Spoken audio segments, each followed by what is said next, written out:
Alléluia. Pour que quelqu'un ne se retrouve pas en enfer par confusion. Que donc je ne savais pas, je me suis seulement retrouvé là-bas comme ça. Alléluia. Et il dit que c'est la loi, c'est la parole de Dieu qui est maintenant venue les éclairer. Mais je vous ai dit, elle est venue les éclairer seulement quand ils avaient décidé de rebâtir la maison. Alléluia. Seulement quand ils avaient décidé de restaurer le temple du Seigneur. Seulement à ce moment. Donc ce soir, vous pouvez voir les attributs de la parole de Dieu. Les bienfaits de la parole de Dieu. Comment il dit dans le livre de Josué, je pense que ce soir c'est de ça qu'on va parler. Le livre de Josué, Josué chapitre 1 verset 7. Regardez ce qu'il dit. L'Église n'a aucune raison. Tout ce que nous pouvons faire devant Dieu, c'est nous repentir. On n'a aucune raison de mal agir. Aucune. Il dit que la loi nous donne le discernement. Ça veut dire qu'on n'aura pas de raison de dire à Dieu, non, elle m'a trompé, je suis tombé. Non. Tu ne devais pas tomber. Parce que tu avais la loi et tu pouvais lire dedans et voir que c'était un menteur. Alléluia. Amen. Comment si tu as réalisé que c'est un menteur, tu t'es laissé tromper? Josué chapitre 1 verset 7, regardez ce qu'il dit. Il dit, parce que hier nous avons vu que le Seigneur disait que quand vous allez obéir au commandement, alors vous aurez la force de vous emparer du pays. Alléluia. Ça veut dire que vous aurez la force de gagner le village pour le Seigneur. Si et seulement si vous obéissez au commandement du Seigneur. Alléluia. Et tout ça, ça va vous montrer là où l'église est tombée. Si nous n'avons plus la parole, comment nous allons encore obéir? Pour que vous voyez la centralité de la parole. Ce que le Seigneur est en train de dire, non. Regardez nos écoles de théologie. Nous sommes remplis de pasteurs théologiens. Où est la justice? Où est la droiture? Vous avez déjà vu quelqu'un qui va à l'école et là-bas on lui a appris à être juste. On va seulement définir. Mais il faut le Saint-Esprit pour que ça s'asseye dans le cœur. Alléluia. On va définir, on va t'expliquer et tout. Mais s'il n'y a pas la crainte de Dieu, pourquoi tu vas marcher dans la justice? Pour quelle raison? Il dit, fortifie-toi seulement et aie bon courage. Et j'espère que vous avez les Bibles lu second comme moi parce que là c'est très puissant. Je vais même commencer au verset 6. Vous parlez à l'église ici. Et que vous et moi, on ait le même entendement de la conversation. Parce que je dois dire ça à l'église. Si vous lisez la Bible, Dieu ne parle pas en désordre. Tout ce que Dieu dit dans la Bible, c'est une même histoire qui va jusqu'à la fin. Et je peux même vous dire que cette histoire est circulaire. Parce qu'au commencement, il crée les cieux et la terre. Et à la fin, il crée de nouveaux cieux et une nouvelle terre. C'est une histoire circulaire. L'histoire de la Bible. Il dit, fortifie-toi et prends courage. Alléluia. Amen. Je suis maintenant en train de dire à l'église ici ce qu'il faut pour le réveil. Alléluia. Amen. Si on veut gagner le village, qu'est-ce que nous devons faire? Il dit, fortifie-toi et prends courage. Car c'est toi qui mettras ce peuple en possession du pays que j'ai juré à leur père de leur donner. Il dit que le réveil, alléluia, le réveil qui a été promis, c'est pour ceux qui sont sortis d'Égypte. C'est pour ceux qui ont décidé d'abandonner la confusion de l'église et d'en embrasser la repentance.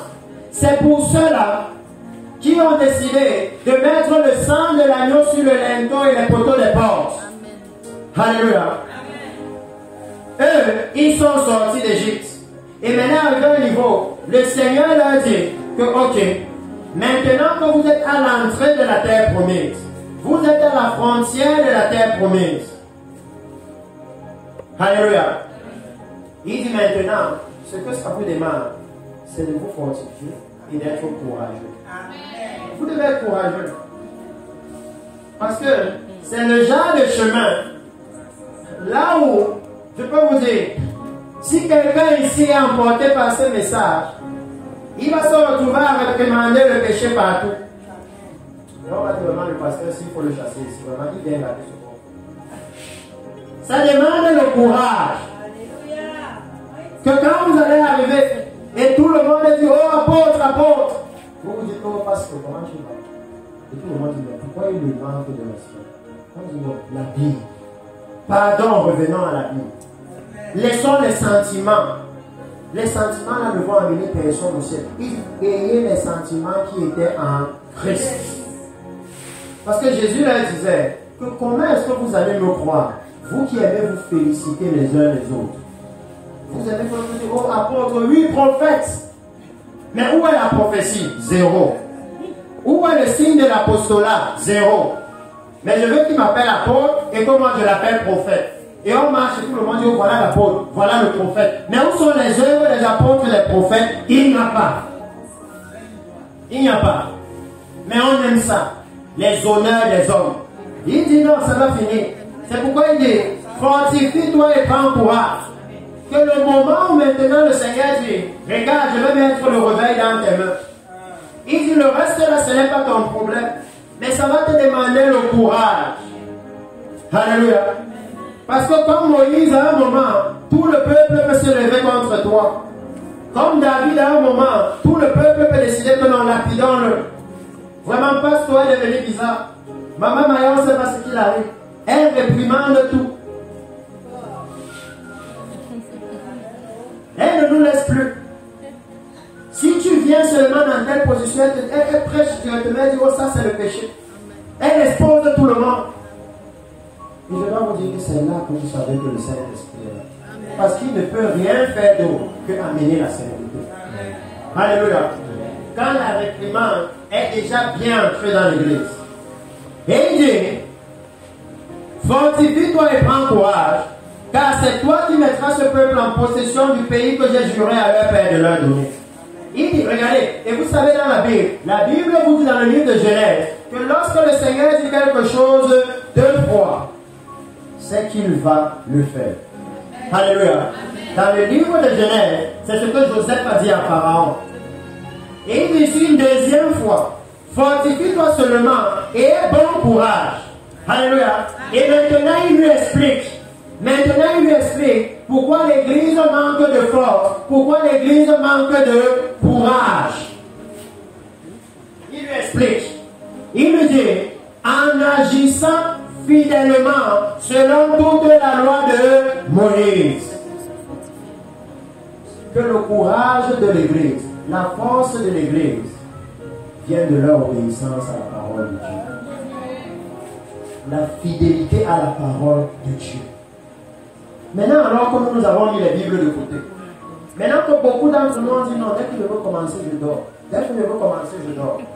Mais quand je veux dormir là, vraiment on vient seulement me réveiller la bouche ouverte. Mais si on met Trace TV, parce que je suis là jusqu'à 6h du matin. Pourtant, j'étais déjà loin. Quand on venait me réveiller là, c'était déjà mon 5e rêve.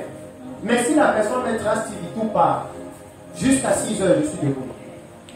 Il dit maintenant que l'église a du mal à lire la parole. Comment ils vont faire pour agir fidèlement? Et s'ils n'agissent pas fidèlement, d'où est-ce que le courage et la force vont venir? Le courage de résister. Je vous ai parlé de ça ici. Que les modèles de l'église, ça devrait être les gens comme Shadrach, Meshach et Abednego. Pour moi, c'est sûr. Quand le Seigneur va venir prendre l'église et nous amener au Seigneur, je vais vouloir les voir. Je vais leur dire, mes frères, dites-moi, comment vous avez fait? Le monde entier, Nebuchadnezzar a dit, dès que vous entendez la musique ici, prosternez-vous. Et vous, le monde entier se prosterne, vous êtes debout, tout le monde vous voit.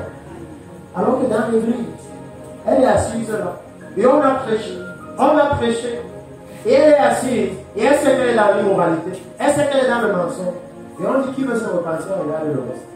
Quand tout le monde se lève, basé sur la pression, que si je ne me lève pas, maman Maya va savoir que c'est moi la sorcière de l'église. Elle se lève. Mais il dit que pour Shadrach, Meshach, Abednego, ils n'ont pas géré ce que le monde entier allait penser d'eux. Mais quand vous voyez les pasteurs aujourd'hui, ils se soucient. La communion des pasteurs va dire que quoi? Si tu ne fais pas comme ça, on va penser que. Oh, si tu ne fais pas comme ça, on va dire que. Il dit non. Alléluia. Si la Bible dit A, je suis dans A. C'est mieux d'être avec Dieu que d'être avec le monde entier. Dieu et moi, c'est la majorité absolue. S'il y a les élections, seulement Dieu vote pour moi dans l'une. Tchakat, j'ai gagné. Amen. Même si tout le Cameroun vote pour l'autre, moi j'ai déjà gagné. C'est fini. Alléluia.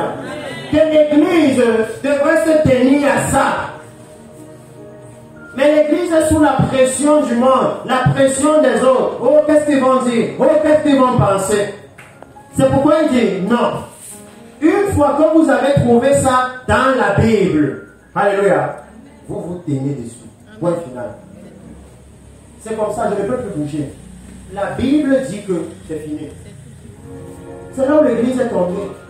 Un faux prophète dit ABC. Et les pasteurs n'ont pas le droit de dire, mais mon frère, la Bible dit que. C'est tout. La Bible dit que. Maintenant, entre toi et la Bible, qui dit la vérité? L'église a échoué. L'église a échoué. L'église a dit non, on va comprendre. Tu sais, de temps en temps, je dois vous dire, dans la Bible, c'est, est-ce que vous avez vu un vrai prophète donner une fausse prophétie une seule fois? Ça n'existe pas.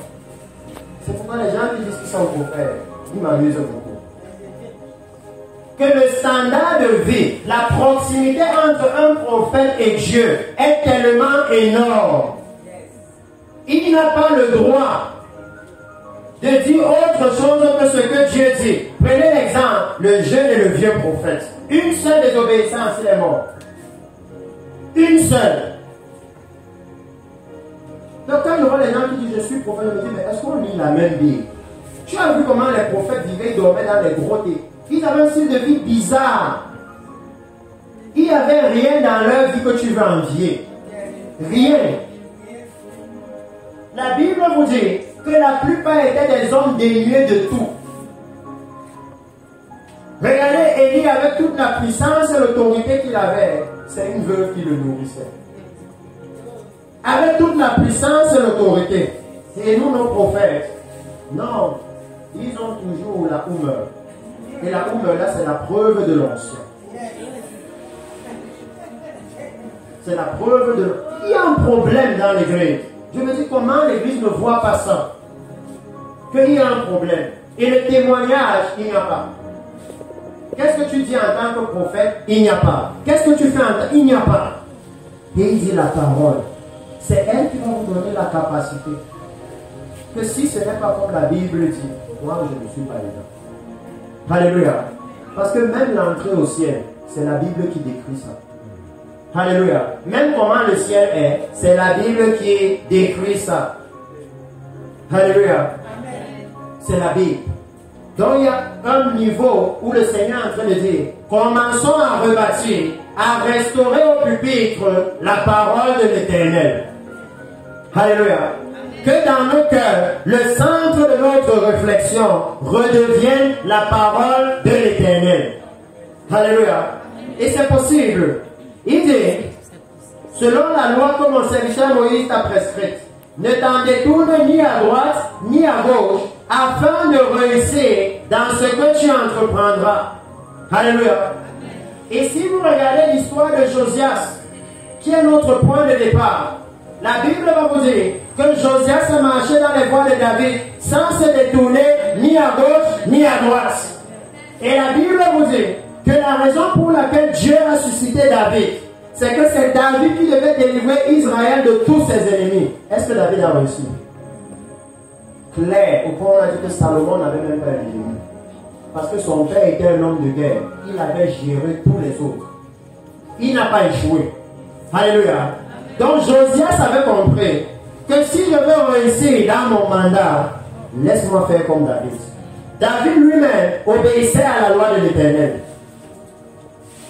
Nous n'aurons aucune raison de dire au Seigneur, Seigneur, j'ai manqué l'entrée dans le royaume des cieux. Seigneur, je n'ai pas conduit les brebis dans le royaume. Il dit non, ça ne va pas passer. Parce que dans la Bible, il nous a dit comment réussir ce qu'on entreprend. Il nous a dit comment on doit faire pour réussir. C'est en obéissant à la parole de Dieu. Alléluia. Et il dit que ce livre de la loi, regardez comment il rend ça central. Et je veux que vous et moi on ait le contexte. Parce que le frère là tout à l'heure m'a dit que non, ici nous sommes, il y a beaucoup de serviteurs. Tous les frères que tu vois là, ce sont les serviteurs. Et pour moi, les voir, quelle bonne chose. Dieu veut les serviteurs à cette heure. Alléluia. Il en a besoin. Amen. Parce que le champ a déjà jauni. Alléluia. Le pasteur la gloire là, toutes les bananes sont mûres. On attend seulement les gens qui vont venir. Le champ a déjà jauni. Alléluia. Donc il dit qu'il a besoin de serviteurs. Mais il dit que remettez la loi de Dieu, la parole de l'Éternel, au centre du service. Alléluia. Que ça revienne au centre. Il dit que ce livre de la loi ne s'éloigne point de ta bouche. Mais dites-le jour et nuit. Regardez maintenant. Pour agir fidèlement. Oh oui, à partir d'aujourd'hui, personne ne va sortir d'ici en se disant non. Tu sais, je peux mal faire, je vais dire à Dieu que non, je n'avais pas compris. Il dit que si tu médites la parole de Dieu jour et nuit, tu vas agir fidèlement. Alléluia. Tu vas agir fidèlement. Et ce n'est pas compliqué. Quand on est né, personne ne connaissait 1 plus 1 égale 2. Jusqu'à ce que la maîtresse, au coup préparatoire, cogne ta tête. Jusqu'à ce que ça rentre. Et aujourd'hui, quand on te demande ça, tu dis ça de façon automatique. Alléluia. Donc, on peut aussi choisir que de la même façon qu'on veut être assidu à l'école, de la même façon qu'on veut être assidu dans nos affaires, qu'on sera aussi sérieux avec Dieu. Et la parole là-bas. Ça va entrer. Parce que lui promet que si tu médites ce livre jour et nuit, alléluia, sans relâche, alors tu vas voir tes actes changer. L'immoralité sexuelle va partir. L'amour de l'argent va partir. Le mensonge va disparaître. Alléluia.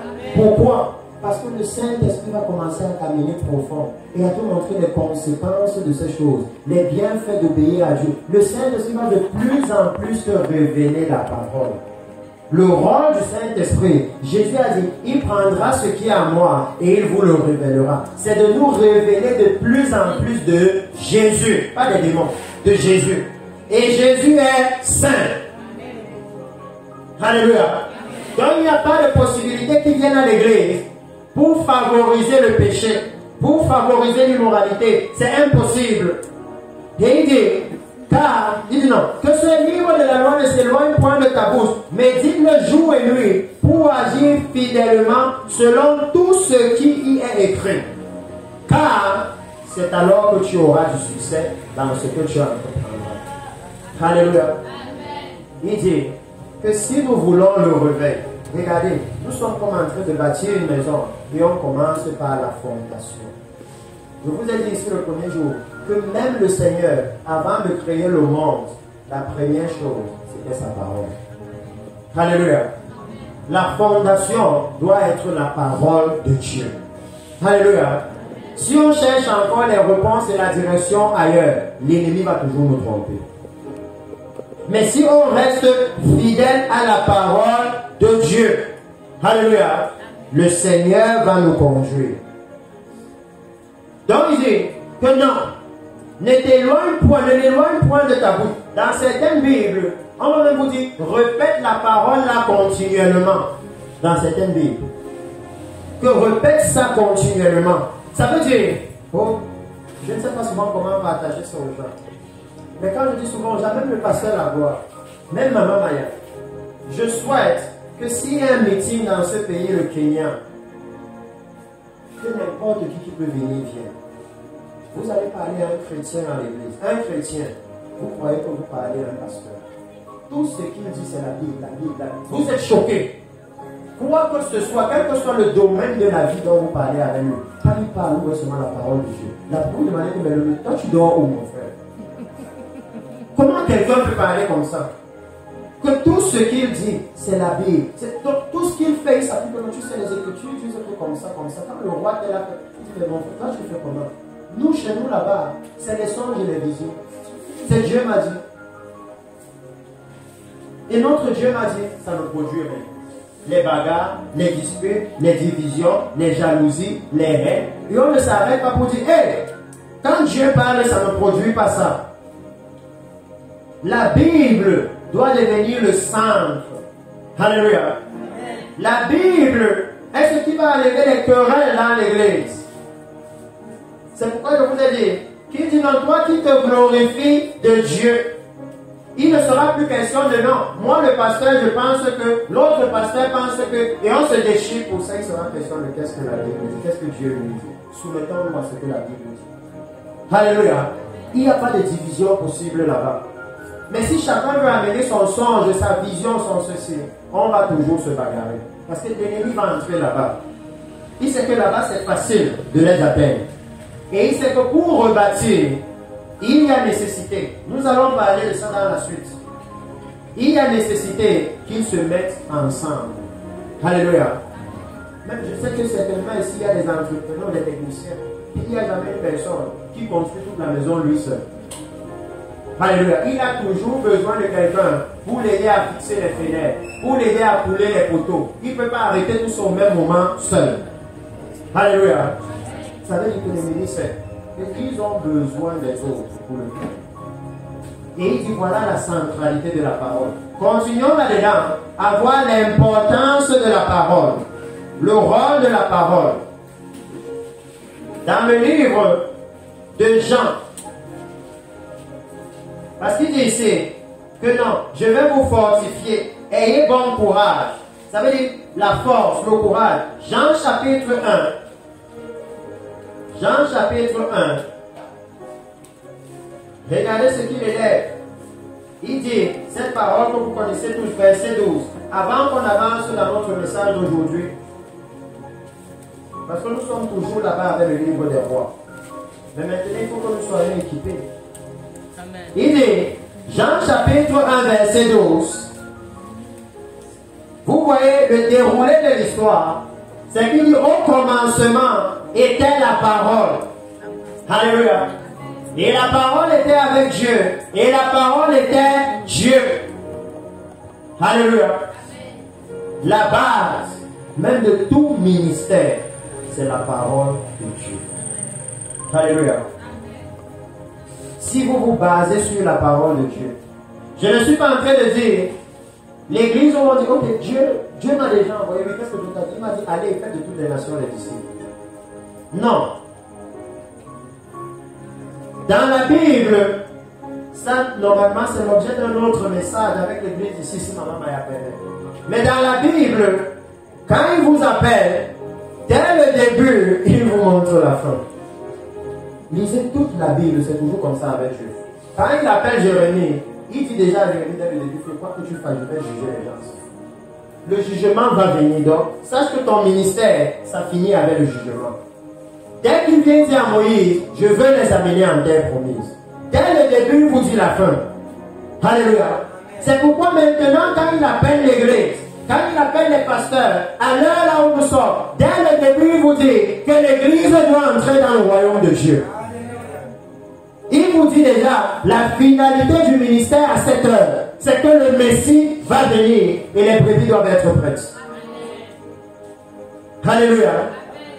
Donc il n'y a pas de possibilité de confusion. La façon dont Dieu appelle les gens dans la Bible, c'est clair. Dès le début, il a dit à Abraham que je vais t'amener sur une autre terre. Toutes les nations seront bénies en toi. Dès le début. Alléluia. Pour que l'église ne dise pas, oh non, il a dit, va et fait de toutes les nations les disciples. Et après, tu vois l'immoralité sexuelle, le mensonge, les fausses prophéties. L'appel a changé. Maintenant, Dieu l'a appelé comme prophète. Le premier appel est annulé. Le mensonge que nous avons installé dans l'église. Mais il dit ici que quand la parole était au commencement, il dit la parole a été faite chair. La parole, c'est la lumière. Dans cette lumière, il y a la vie. Et il dit au verset 12, au verset 11, elle est venue chez les siens, et les siens ne l'ont pas reçue. Mais à tous ceux qui l'ont reçue, à tous ceux qui croient en son nom, elle a donné le pouvoir.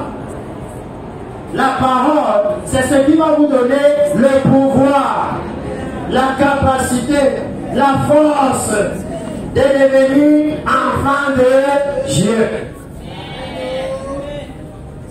La parole. Et j'ai dit que pour moi, parce que je pense que comme mon frère m'a dit, il y a beaucoup de personnes ici qui veulent servir le Seigneur, que c'est le modèle. Mettez votre enseignement sur la parole. On n'a pas besoin d'inventer. On n'a pas besoin de faire le show. Que j'ai vu ceci, j'ai vu cela. Non. Laissez ça aux vrais prophètes. On peut lire la parole et expliquer la parole. Et c'est aussi puissant. Ça chasse le péché du cœur. C'est ça la puissance. Parce qu'il dit que la lumière luit dans les ténèbres. Ça veut dire que quand on allume quelque part, vous ne voyez jamais l'option où l'ampoule s'allume et les ténèbres essayent de frustrer la lumière. C'est toujours clair, les ténèbres fluent. Les ténèbres ne discutent pas. Alléluia. Donc l'église est capable de porter la même puissance. Ne tombez pas sous la pression de non. Là-bas, il y a une école de prophètes. Cette année, ils ont sorti 600 prophètes. Et il n'y a pas la justice à village. Pourtant, il y a l'Institut des prophètes. 600 prophètes en une année. Dans un seul quartier. Imaginez dans tout le Cameroun. Et toute la nation ne sait même pas que Jésus revient. Donc, qu'est-ce qu'il prophétise? On ne comprend pas. Oh oui, c'est le moment de revenir à la sombre vérité. C'est pourquoi je vous ai dit qu'en Israël, il y avait 400 faux prophètes. Mais un seul, 401, seul Michée était le prophète de l'Éternel. Et il fallait le discernement à Josaphat. Pour que quand les 400 prophètes ont prophétisé, ils ont tous dit la même chose. Et Josaphat dit, amenez le prophète de l'Éternel. Parce que dans l'église au Cameroun, c'est le grand nombre qui gagne. Si tous les pasteurs pensent ça, on dit Dieu a parlé. Est-ce que vous avez déjà vu les contrastes de la Bible? Qu'en Israël, en Juda, c'est seulement Jérémie qui avait raison. Tout le peuple se trompait. Quand il disait le temple sera détruit, tout le peuple disait non, tu es un menteur, tu décourages l'armée, tu es comme ci, tu es comme... Mais c'est lui qui avait raison. Pourquoi? Parce qu'il s'était détourné de la parole. Aucun prophète de la Bible n'a jamais prophétisé quelque chose qui n'était pas dans la loi de l'Église. Lisez la Bible, ça n'existe pas. Tout ce qu'ils annoncent là, le temple sera détruit, vous allez aller en captivité, Moïse avait déjà dit ça. Même ce que Jésus vient annoncer, ça fait partie de ce que la loi a déjà dit. C'est la loi de Dieu qui doit s'accomplir. Quand vous êtes dans le péché, la terre va trembler, il y aura la crise économique. C'est ce qui est arrivé à Israël. Mais nous avons abandonné ça. Ça fait qu'on ne sait plus comment les prophètes parlent. Et c'est là que l'église s'est perdue. Donc il dit que c'est la parole qui va donner à l'église la capacité de devenir enfant de Dieu. Alléluia. C'est la parole. Et la Bible dit que le Fils de Dieu est apparu pour ôter le péché. Ça veut dire que quand vous devenez enfant de Dieu, c'est là que vous avez la capacité de combattre le péché. Alléluia. Je ne dis pas de combattre les sorciers. Parce que je sais que l'église est devenue spécialiste. Il y a les pasteurs qui ont la spécialité. Non, j'ai dit de combattre le péché. Pourquoi? Parce que jusqu'à preuve du contraire, je ne connais pas encore le sorcier qui envoie les gens en enfer. Mais le péché va vous amener. Mais je ne connais pas encore le sorcier. On dit que non, celui-ci, s'il te lance son mousson, tu es en enfer direct. Je n'ai pas encore vu ça. Mais le péché, c'est sûr, si tu tombes dedans, c'est enfer direct. Alléluia. Ça veut dire que l'église est censée avoir un appel plus grand. L'église ne doit pas être influencée par les marabouts qui deviennent pasteurs et qui vous disent non, moi je combats les sorciers, moi je combats. Non. Vous combattez le chef de sorciers, l'ennemi. Comment ils vont venir et ils vous influencent? Pourquoi vous asseyez maintenant pour qu'eux ils vous enseignent? Ils commencent à vous apprendre la sorcellerie dans l'église. Comment?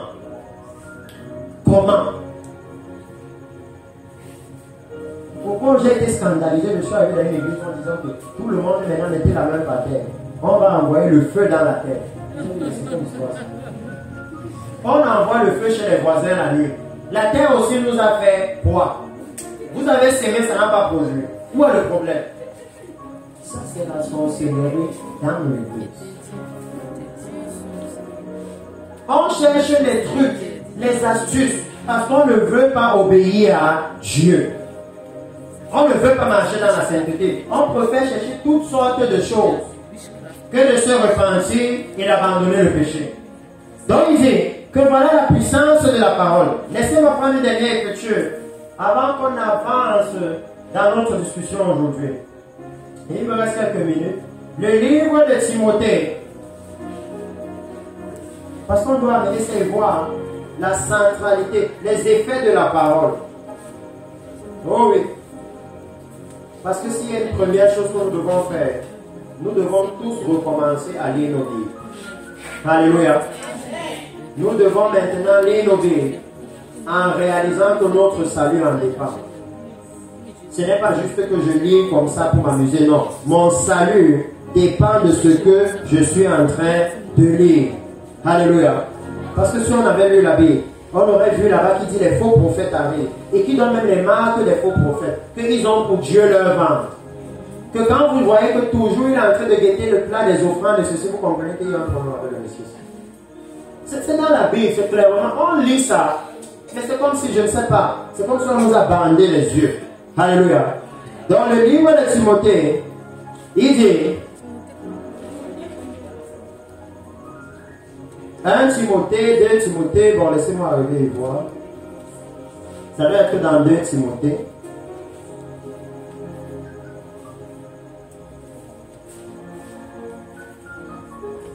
« 2 Timothée, chapitre 3, verset 15-16 là-bas. Mais regardez le bon contexte. Le bon contexte, c'est qu'au début, il vous parle de l'apostasie qui va arriver. Sache que dans les derniers jours, il y aura des temps difficiles. Alléluia. Ici, il ne dit pas parce que Satan sera trop fâché plus que d'habitude. Non. Parce que les hommes seront hautains, orgueilleux, à cause du péché. Alléluia. C'est devant nous, c'est à la télé. Le prix du pain a augmenté, n'est-ce pas? Est-ce que c'est pas parce que les hommes font la télé? C'est ça, non? C'est à cause du péché. Est-ce que c'est compliqué? C'est devant nous. Mais on préfère celui qui va venir et nous dire que tu ne manges pas le pain depuis un mois parce que ta grand-mère est au village. La sombre réalité qui est devant nos yeux, on ne veut pas. On préfère quelqu'un qui va accuser les gens. Alléluia. Parce que ici, il vous dit comment le monde sera. Il vous dit même l'église. Parce qu'il dit, ayant l'apparence de la piété, mais reniant ce qui en fait la force. Et on est en train de voir que c'est la parole qui fait la force de la piété. C'est la sainteté, c'est la justice, c'est l'obéissance à la parole de Dieu.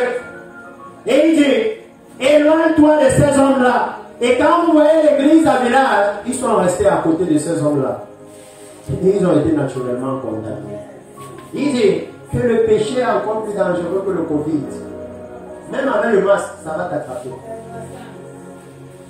Si tu restes là à côté, même avec le masque, tu vas tomber dedans. Alléluia. Que la solution de Dieu, c'est éloigne-toi de ces hommes-là. Les pasteurs qui font semblant là, vous savez qu'il dit qu'il est pasteur, mais il est dans l'immoralité sexuelle. Il dit qu'il est pasteur, mais vous savez, et vous êtes toujours à côté de lui. Quand il va quelque part, vous êtes là. Parce que de temps en temps, il va vous donner 5 000. Quand il arrête quelque part, il joue au prophète. Et à la fin, on lui donne beaucoup d'enveloppes. Il va aussi vous donner quelque chose. Il dit que naturellement, vous êtes en train de devenir corrompu vous aussi. Lui, il dit, éloigne-toi de ces hommes-là. Alléluia. Voilà la parole à laquelle il faut obéir. Et à laquelle l'église n'a pas obéi. L'église, ils ont ouvert la porte à ces hommes-là. Pourtant, Dieu a prévenu que non, éloignez-vous. Et quand vous arrivez, regardez tout ce qu'il décrit. Il décrit comment ils prennent les femmes d'un esprit faible, chargées de péché. Alléluia. Il décrit tout ça. Et après maintenant, vous voyez comment il arrive là-bas, au verset 14, et il dit, toi, demeure dans les choses que tu as apprises et reconnues certaines. Alléluia. Il va maintenant au verset 15 et il dit, dès ton enfance, et j'espère que c'est le cas pour l'église ici, il dit, dès ton enfance, alléluia. Peut-être qu'on va se dire, non, mais moi je ne suis pas né chrétien, il n'y a pas de problème. Il est en train de dire, dès que tu es né de nouveau, dès que tu as reçu le Seigneur, alléluia. Il dit, dès ton enfance, tu connais les saintes lettres qui peuvent te rendre sage à salut par la foi en Jésus-Christ.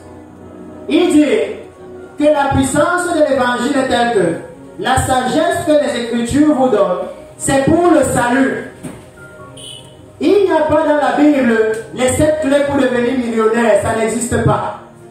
Donc quand vous voyez dans l'église, on a mis programme, les 7 clés pour devenir millionnaire, il dit éloigne-toi de ces hommes-là. Parce qu'il dit que non, les Écritures, la sagesse que ça donne, c'est pour le salut, c'est pour l'éternité. Ce n'est pas pour les choses de la terre. Mais j'aime dire à l'église que vous allez réaliser. Ça, c'est ce que j'avais un patron qui avait dit ça. Qui peut le plus, peut le moins. À votre avis, si vous pouvez entrer dans le royaume éternel de Dieu, est-ce qu'il y a quelque chose sur la terre qui va vous dépasser? Pourquoi alors les chrétiens cherchent ce qui est bas? Pourquoi ils cherchent ça? Pourquoi ils bagarrent pour avoir le visa? Si vous pouvez avoir le visa pour le royaume éternel de Dieu, vous croyez que c'est le visa pour la France que Dieu ne peut pas vous donner? Est-ce que vous avez besoin de mentir alors pour ça? Quel est le souci de l'église?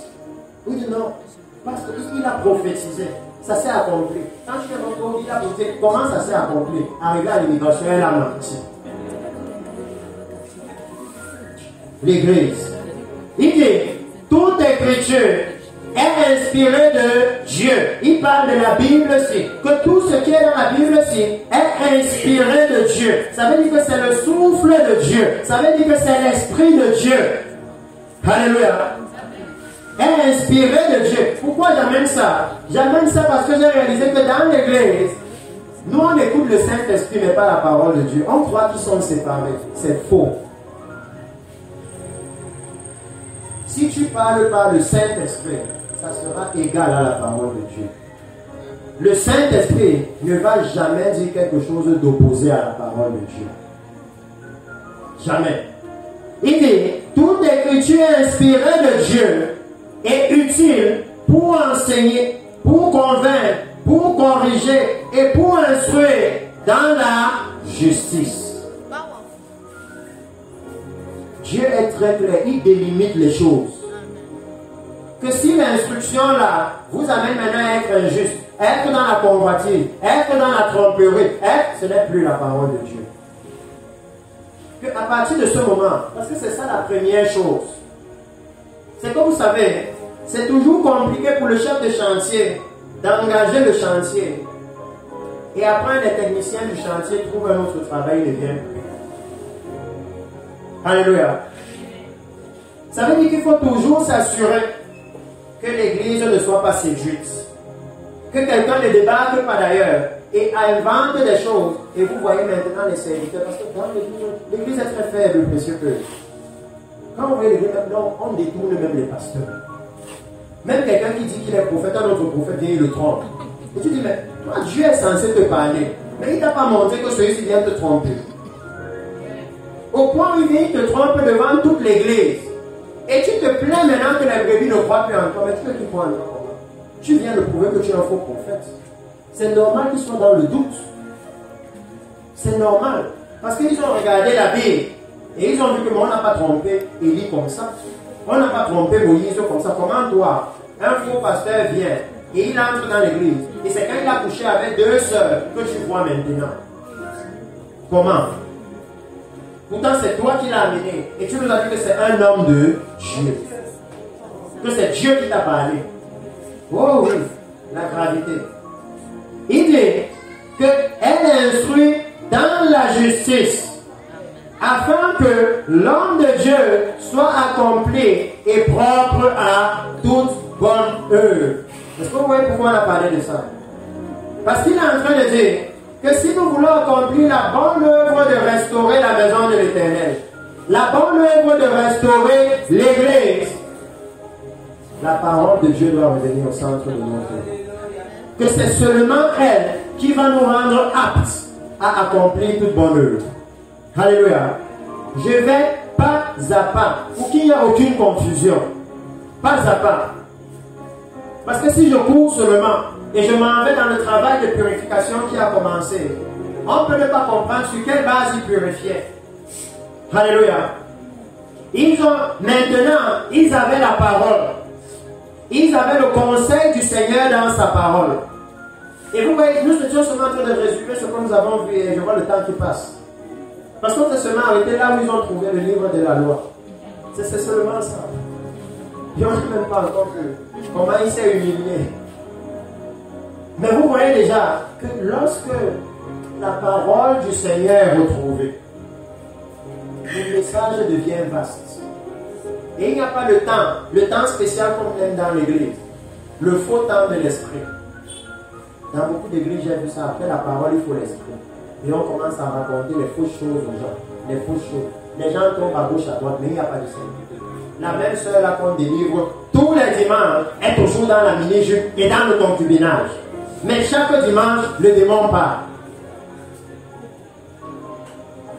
La comédie qu'on a fait dans l'église, et quand les non-chrétiens viennent voir, ils ont dit, oh les gars là sont les rigolos. Ce sont les plaisanteries. Même au théâtre, tu ne peux pas voir mieux. Si tu veux une bonne comédie, va dans l'église là. Tu vas rire jusqu'à ta part va venir. Va dans l'église là, tu vas voir. Si tu veux bien danser, va dans l'église là. Le Jacques qui danse. Comme je suis toujours choqué de dire ça à l'église à Bamenda. Que je ne comprends pas. Comment chaque jour, on tue vos frères et sœurs. Et vous dansez le dimanche à l'église juste à mettre les chaises sur la tête. Vous ne pouvez pas voir que s'il y a un endroit là où le salaire du péché est manifeste au Cameroun, que c'est la mort, c'est ici chez nous. Que chaque jour on s'entretue, on fait comme ça, on s'entre-déchire pour pleurer au Seigneur, pour s'humilier avec le sac et la sang. Non. On est à l'église, on dit God is good all the time. Et on danse, on met les chaises sur la tête. C'est ça l'église d'aujourd'hui. Et lui, il est en train de dire que c'est le moment où l'église doit se lever pour reparler. Donc en arrivant jusqu'ici, vous pouvez comprendre comment la parole de Dieu est finalement ce qui va nous rendre aptes à restaurer la maison. Alléluia. Parce que comme je vous ai dit, c'est dans la parole de Dieu qu'il y a le plan pour bâtir la maison de Dieu. Et c'est quand vous avez le plan que vous pouvez maintenant voir que ici il y a un trou. Dans le plan, il y a un passage, il faut fermer le trou. Sinon, vous pouvez aller bâtir et vous vous retrouvez à fermer la fenêtre en croyant que c'était le trou. Parce qu'il y a eu la confusion dans la maison. Alléluia. Si vous regardez le livre d'Ézéchiel, il y a eu la confusion au point où, à un endroit là, il y avait un mur comme ça. Israël, ils avaient mis une porte. Et derrière la porte là, c'est là-bas qu'ils allaient adorer les idoles. Pour rebâtir le temple, il faut entrer là-bas, enlever les idoles là et fermer le trou là. Si vous n'avez pas le plan et vous venez, vous voyez la porte là, n'est-ce pas, vous allez croire que la maison était comme ça au début. Vous n'allez jamais fermer le trou là. C'est de ça que le Seigneur parle. que si l'église ne regarde pas la Bible, les femmes ne vont jamais savoir c'est quoi être pudique. Et il y aura toujours la discussion que non, chez nous on peut mettre le pantalon serré. Non, chez nous on peut mettre la mini-jupe. Chez nous on peut faire comme ça. Il n'y a pas une question de chez nous. Si c'est la maison du Seigneur, chez le Seigneur, comment on fait? Alléluia. Si c'est le chez vous, ça veut dire que ce n'est pas encore la maison du Seigneur. Alléluia. Ce n'est pas sa maison. Dans la maison du Seigneur, ce sont les règles du Seigneur. C'est pour ça que même les chrétiens, je ne les comprends pas. Je ne comprends jamais le genre de chrétien qui dit, oh, moi je ne bois pas l'alcool. Mais si quelqu'un vient chez moi, je lui offre l'alcool. Je ne les comprends jamais. Je me demande, mais où est la logique? Tu vas chez un musulman, même par erreur, il ne va pas t'acheter l'alcool. Même par erreur. Et lui, il n'a pas le Saint-Esprit. Mais toi, tu as le Saint-Esprit. Mais tu as tellement la pression de qu'est-ce que mon beau-père va penser. Ouais, ma belle-mère, elle va dire que quoi? Il dit non. Tu lui sais un bon jus bien glacé. Et tu lui dis, maman, c'est parce que ici, dans la maison-ci, on se prépare pour la venue du Messie. Même dans ta maison, quand quelqu'un entre, il doit savoir que ici, oh, j'aime le genre de maison là. Vous voyez comment on met souvent les tableaux. Là, quand tu mets le tableau, tu vois quelqu'un entrer, quoi. Ici, le Seigneur est. Et il comprend que le message est clair. Donc, il comprend directement, il n'y a pas à discuter. Que non, j'ai compris. Il y a des choses qui sont que non, il ne peut pas demander ça. Je ne peux pas lui dire de zapper, de mettre un peu la chaîne si l'on montre l'immoralité, non. Parce que c'est écrit devant moi que ici, le Seigneur, c'est clair. Pas de confusion. Mais l'église aujourd'hui, vous arrivez même chez le pasteur et vous vous demandez, mais est-ce que je suis chez un pasteur? Parce que quand vous regardez l'armoire, la première bouteille qui est bien, c'est grande. Et souvent une grosse bouteille avec le verre à côté. Vous êtes chez le pasteur. Et vous êtes choqué. Que souvent, chez certains, ils ont même construit un bar avec beaucoup de bouteilles de whisky là à côté. Beaucoup de bouteilles. C'est comme si nous n'avons pas lu. C'est que les gens ont abandonné la loi. Parce que là-bas, il dit non. Ne prends pas de vin. Parce que ça fait perdre l'essence. Ça va te faire perdre le discernement. Et nous, on a dit non, tu sais, l'église est la démocratie, la politique. Non, de temps en temps, je peux prendre un peu. On va me dire, non, tu sais, il a dit à Timothée, bois un peu. Toi aussi, tu as des problèmes de santé comme Timothée. On dit bien à Timothée pourquoi il en prend. Toi aussi, le docteur t'a dit de prendre. Hey, comment alors on peut utiliser la Bible pour justifier le péché? Comment on fait ça? Comment on utilise la parole de Dieu qui est sainte pour justifier le péché? Comment? Oh oui, nous devons nettoyer. Amen. Parce que nous sommes dans une histoire. L'histoire n'est même pas encore finie. Papa m'a dit que même dimanche vient. Alléluia. Nous sommes encore en chemin. Parce que ici nous sommes seulement là où ils ont trouvé le livre de la loi. Qu'est-ce que le livre de la loi a fait? Comment le livre de la loi leur a maintenant permis de savoir que voici la prophétesse du Seigneur. On peut se baser sur les écritures, c'est que voici là où le Seigneur parle. Alors là-bas pour savoir. Alléluia. Ça a restauré le discernement. Il pourrait maintenant savoir qui est-ce qu'on doit écouter. Alléluia. Vous allez voir qu'à ce moment-là, le roi n'a pas dit rassemblez nos 4 prophètes ici, on va écouter ce qu'ils vont dire. C'est pour ça que j'ai dit à l'église ici, c'est sans confusion. Dans la Bible, Dieu ne parle jamais au même moment par 2 prophètes, ça n'existe pas. Lisez que ça n'existe pas. Tel prophète dit telle chose, telle instruction ici, parce que Dieu doit approuver. Sinon, vous allez suivre qui et écouter, ça va créer 2 camps. Non.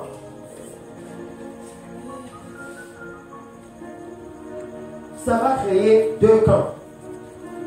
Quand Dieu parle à son peuple, il met une voix et il témoigne de cette voix. Voici la voix, écoutez. Il ne met pas la confusion.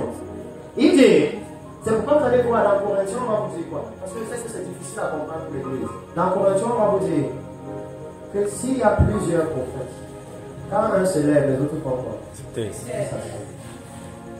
Que le désordre de l'église là où on dit non, l'église, il y a tellement de blagues. Tout le monde parlait en langue. Et tout le monde commence à faire. Les païens sont de se scandaliser que c'est le poulailler là-bas. Et nous, on a envie de dire, on est spirituel. Ça, c'est l'esprit. C'est faux. Tout ça, il faut restaurer. Il dit, s'il n'y a pas d'interprète, parle ça pour toi. Alléluia. Le désordre là. Parce que je me souviens, on est arrivé quelque part dernièrement. Et quelqu'un nous disait, oh mon pasteur, moi, c'est le Saint-Esprit, je ne peux pas résister. C'est le Saint-Esprit qui me prend. Et j'ai dit, waouh, c'est le Saint-Esprit. Donne-moi le Saint-Esprit. Parce que si le Saint-Esprit te fait comme ça pour le parler en langue, je vais lui dire que pardon, fais comme ça pour la sainteté chez moi. Que même si je ne veux pas, je le sens. Amen. Parce que moi, je veux entrer au ciel. Amen. Ne te limite pas au parler en langue. Amen. Fais-moi être saint même si je ne veux pas. Amen. Parce que si elle là, elle ne veut pas parler en langue, tu la forces, tu ouvres sa bouche, tu mets les paroles.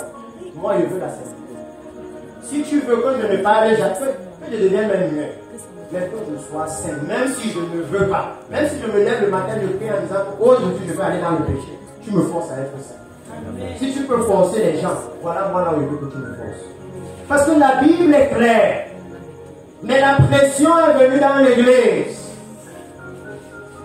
Ou comme on a dit, que non, quand tu parles en langue, c'est là que tu as le Saint-Esprit.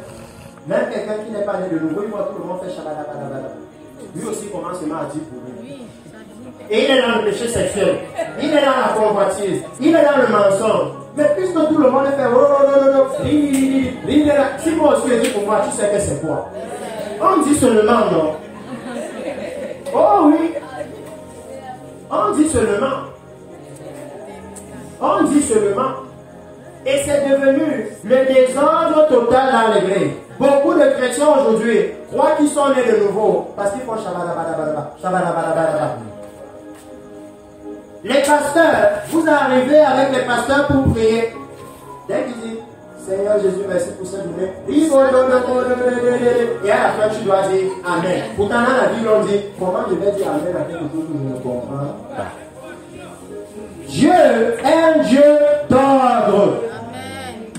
De la même façon que vous voyez cette confusion-là, c'est pourquoi toute l'église est dans la confusion. Dès que le désordre arrive dans un seul secteur,